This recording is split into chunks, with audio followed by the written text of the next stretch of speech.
I was so ashamed of myself that I couldn't control that. I was like, what's going on here?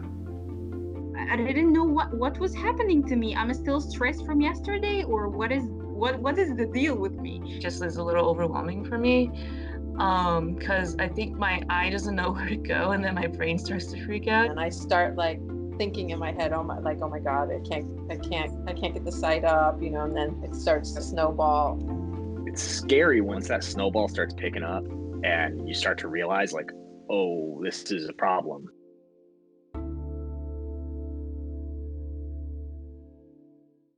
There's something magical about releasing an arrow and seeing it fly through the air. It's like time stops. You wait and wonder for it to find its way to the target and listen for the hit. I fell in love with the very first arrow. I started archery when I was 10 years old. I tried at a Girl Scout camp that it was peaceful and meditative, and I got to be outside and working with my hands and my mind, and it was just really easy for me to connect with it. When I learned that archery was in the Olympics, I knew my destiny. Competing in the Olympics became a dream of mine, and I knew in my soul that I could push myself to work harder and shoot better than anyone else. I dropped out of film school at USC and went to train full-time at the Olympic Training Center. So I lived there, I ate there, I slept there. All I did every day was archery.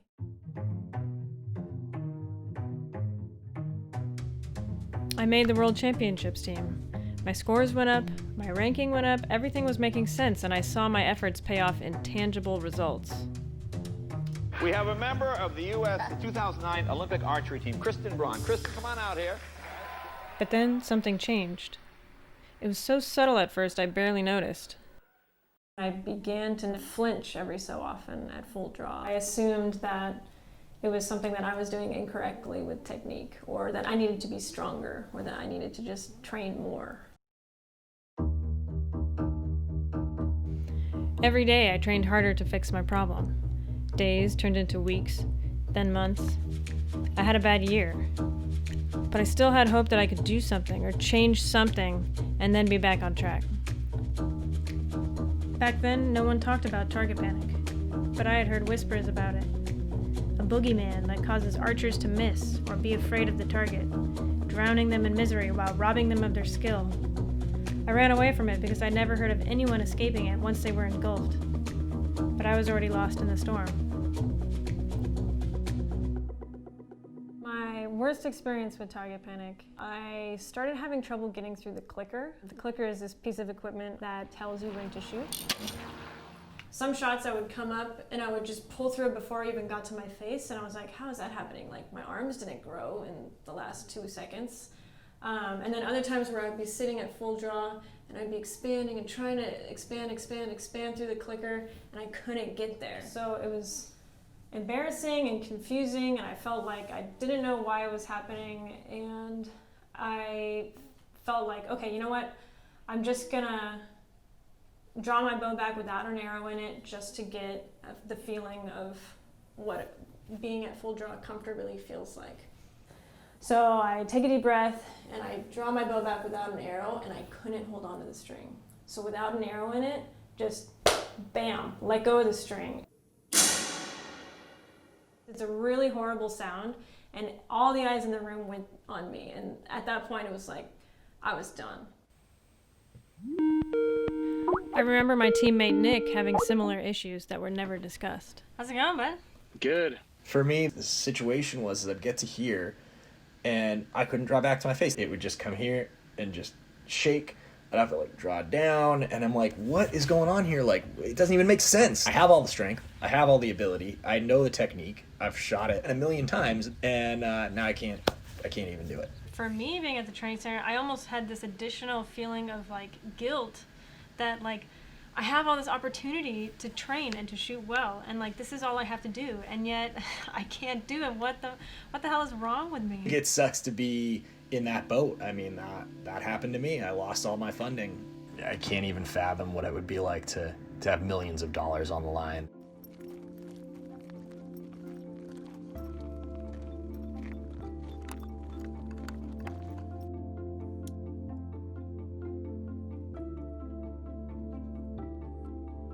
Looking back, it's obvious that I had target panic.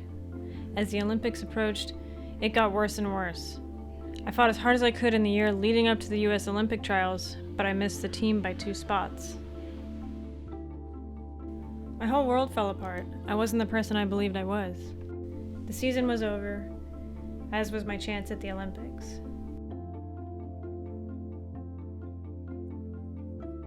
My ranking continued to fall along with my scores. I lost my identity, my income, my faith in myself, and before long I lost the only thing I had left, my love for shooting. Oh, smoked it. I had nothing to show for those years of hard work and sacrifice, and I left unsure if I was capable of accomplishing anything. Only with time did I become curious about target panic. I sought out anyone who would talk about it.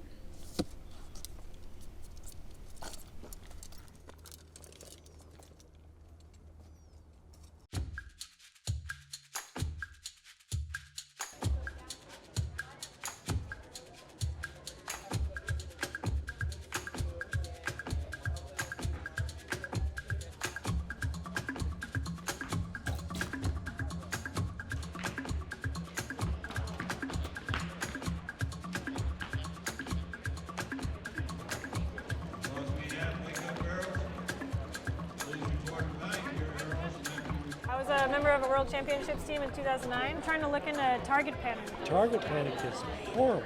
Absolutely horrible. Target panic? Yeah. Oh my gosh, it's the devil. Target panic was the worst. People think if they talk about it, they'll get it again. I wouldn't wish it on my worst enemy. It's debilitating. I consider myself a pretty smart guy, and to see me mentally break down, like, wow. And then you see it in other people, and you just feel pity and just want to give them a hug and go, it's going to be okay. Real target panic is when you cannot aim at the target.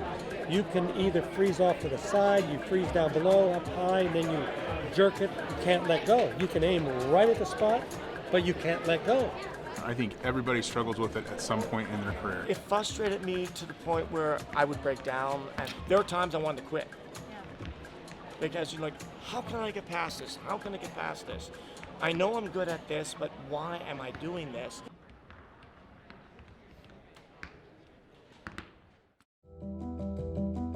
There's a similar phenomenon to target panic in almost every sport. A sudden loss of motor control, a hitch, or an athlete freezing mid-motion.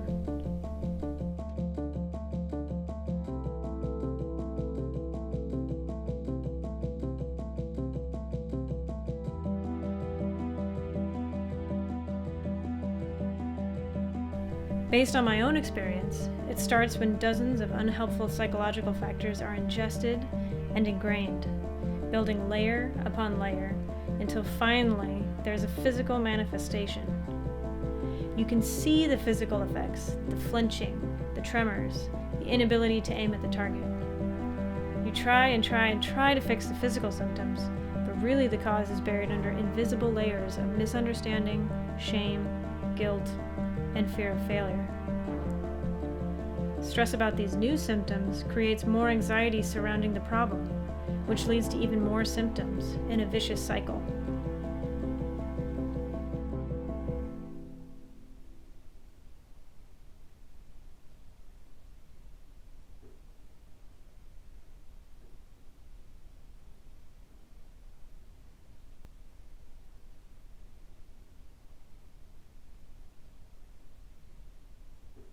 When I retired, I put all my archery gear into storage, and years later my desire to shoot still hasn't returned. As painful as it was, I decided to sell everything. I had attached my identity to my performance, and while I had always known there was a possibility I wouldn't make the Olympic team, I never expected to be driven away from the sport by something that is barely understood. My hope is that by talking about target panic, we can gain a more compassionate understanding of the fragile connection between our minds and our bodies.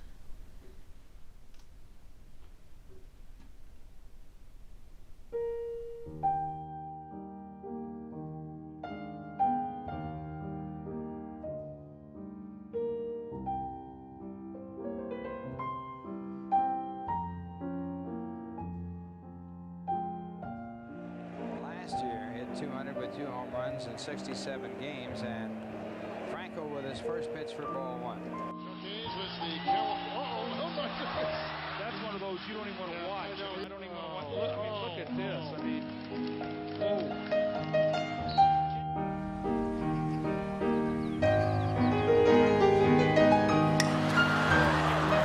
How can you be this great of an athlete and have a swing that terrible?